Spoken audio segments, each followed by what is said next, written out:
السلام عليكم. اليوم غادي نشارك معكم هاد التجربه ديالي ديال لسان الطير. كنتمنى انها تعجبكم. صراحه كتجي زوينه، كتوجديها في وقت قصير، ماشي زعما كدي منك الوقت ولا شي حاجه، سهله بسيطه دغيا دغيا كتوجد. الا كانوا جاي عندك الضياف ولا دابا رمضان ان شاء الله على الابواب تقدري ديريها. كتجي مقرمشه ولذيذه ومحمره، واخا انا شي وحدين راني حمرتهم وشي وحدين ما حمرتهمش مزيان. المهم الا كان عندك ميزان كتعبري 500 غرام ديال الطحين، ما يعادل 3 ديال الكيسان، 5 ديال الكيسان عفوا. هنا عندنا المقادير. عندي معلقه كبيره ديال مع جوج معالق كبار ديال الزلجلان مطحونين، ومعلقه كبيره ديال النافع وحبه حلاوه. عندي معلقه كبيره ديال هذا ديال السكر كلاصي، ومعلقه ديال بيكن باودر، وواحد شويه ديال الملحه. كنبداو نضيفو دوك الكيسان ديال الطحين، كديريهم كتغرب ليهم ضروري ما تغرب ليهم مزيان. المهم هنا راني كنغربل فيهم. غادي نديرو النواشف هما الاولين.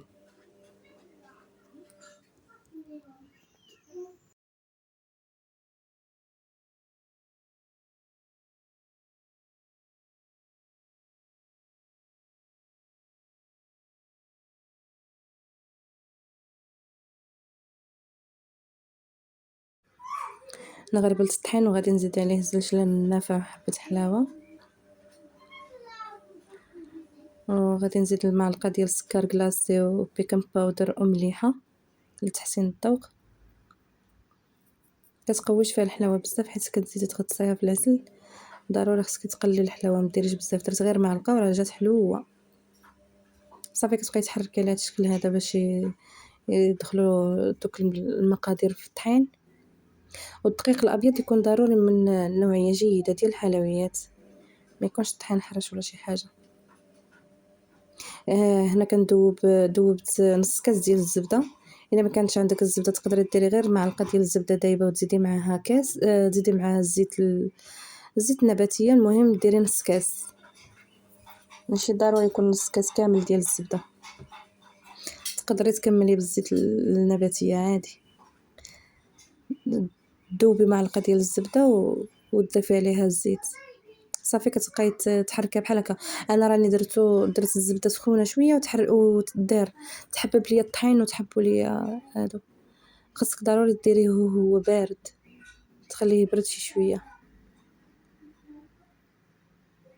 صافي كتبقاي ديري بحال هكا باش كتدخلي الزبده في داك الطحين. عاد كتزيدي كاس ديال الماء، كتجمعي العجينه ديالك بكاس ديال الماء، ونص كاس كديري فيه نص ربع ديال الماء زهر وربع ديال الماء. المهم نص كاس يكون فيه ربع ديال الماء زهر وربع ديال الماء باش تعجني هاد الشيء هذا.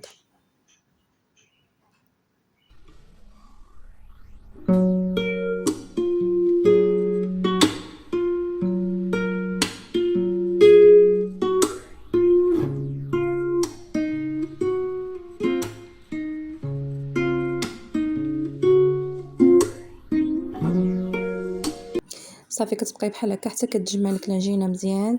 تبقاي تخوي داك الماء انا درت الماء زهر والماء هو الاول، وعاد بقيت كنعجن بالماء.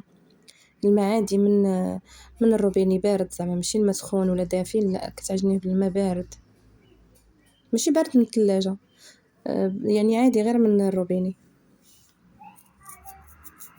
صافي كتبقاي بحال هكا حتى كيتجمع لك الخليط مزيان. بقاي تخوي الماء شويه بشويه شويه بشويه، تجيك العجينه خفيفه، ما تجيكش ثقيله وما تجيكش خفيفه بزاف حتى تبقى تلاصق لك في اليد، لا تجيك شويه هكا وهكا.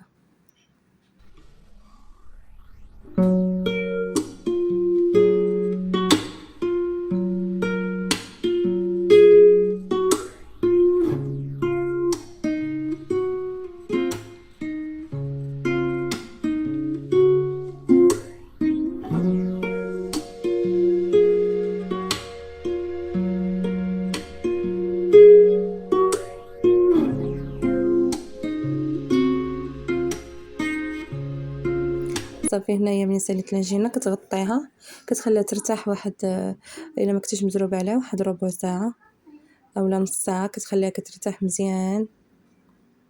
ومن بعد عاد كتبداي تخدمي بها، غطيها وخليها ترتاح.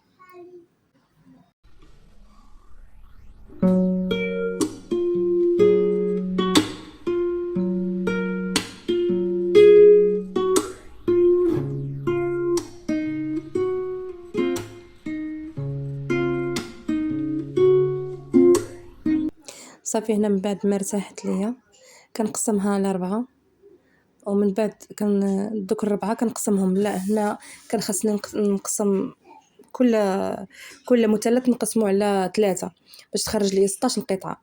انا غلطت شويه في الاول، ومن بعد عاد عاودت شكلتها كويرات اخرين. المهم خاصهم يجيوك 16 قطعه باش كتجمعي 3 مع 3 مع 3.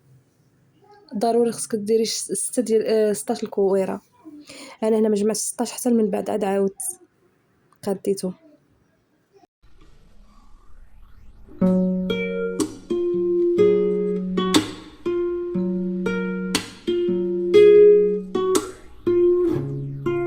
صافي ملي كتشكلي مكويرات ضروري خصك تغطي عليهم باش ما يربيوش ديك القشره من فوق العجين. غطيهم وعاد تستمري في الخدمه. من بعد كتجيبي واحد الزليفه كديري فيها مايزينا، ديري فيها مايزينا القد اللي غادي يخدم لك، وديري زليفه عاوتاني فيها الزيت النباتيه. صافي كتطلقي كره، انا راني صغيرتهم هنايا كره، يعني خصك تطلقي 3 ديال العجينات وتشدي الصفاي وتبقاي تغربليه فوق من هذاك بالمايزينا. ديري 2 فيهم المايزينا ووحده من مايزينا والزيت، وحده ما ديري فيها حتى شي حاجه بحال هاد الشكل شفتي معايا. الثالثه الفوقانيه ما ديري فيها حتى شي حاجه. دابا كتطلقي هذه بمايزينا من التحت ومن الفوق باش ما تلصقلكش العجينه. وكتزيدي عاوتاني الكره الثانيه كتطلقيها مزيان بحال هاد الشكل هذا كتطلقيها. وضروري تستعملي الصفاي في هذه الوصفه هذه ديال لسان الطير باش كيساعدك الصفاي كيغربل لك مزيان. هو من الاحسن تستعملي صفاي صغير، انا درتو كبير ولكن المهم قضيت به الغرض بعدا.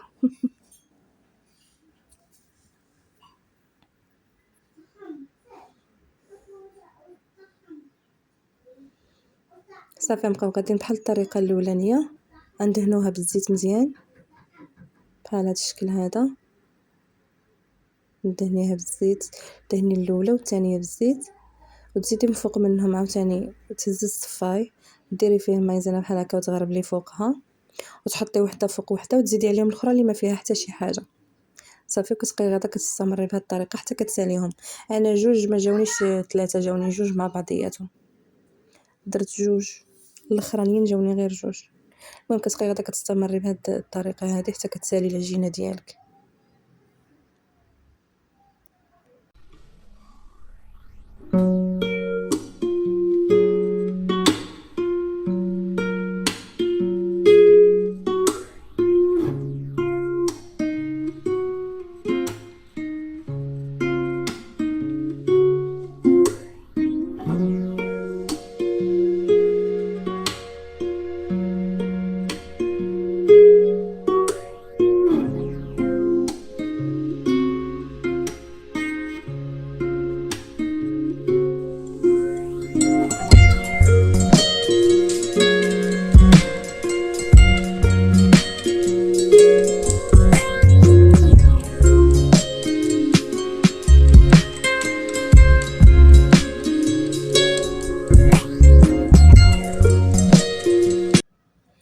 كنتمنى الا عجبكم الفيديو ما تنساوناش من لايك وحركه الاكسبلور باش يبقى يوصلكم الجديد ديالي ان شاء الله يا ربي.